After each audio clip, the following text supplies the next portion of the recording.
نادية الجندي تتعرض لانتقادات كبيرة جدا على السوشيال ميديا بسبب الفستان بتاعها في حفلة جويا ووردز.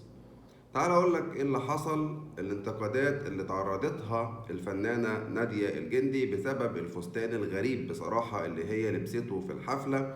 ولكن نادية الجندي حطت صورة الفستان زي ما انت شايفها كده على الشاشة، وقالت ان الفستان ده تمنه 30 ألف جنيه. وقالت ان اللي بينتقد دول ناس قلة مندسة. وبعد كده ذكرت ان هي هتطلع وان احنا نستناها في فيلم سينمائي جديد. مش هي وبس، كمان اللي الناس انتقدتها طبعا احمد سعد، وكالعادة في لوك جديد غريب جدا بيظهر فيه دايما احمد سعد في الحفلات والجوائز والكلام ده كله. ولكن اللوك ده والجاكيت اللي احمد سعد ده لابسه تمنه 1,200,000 جنيه.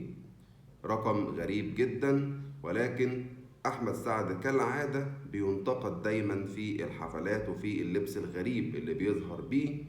فدي حاجة مش جديدة على احمد سعد. قولولي شايفين الموضوع ازاي من وجهة نظركم في كومنتات.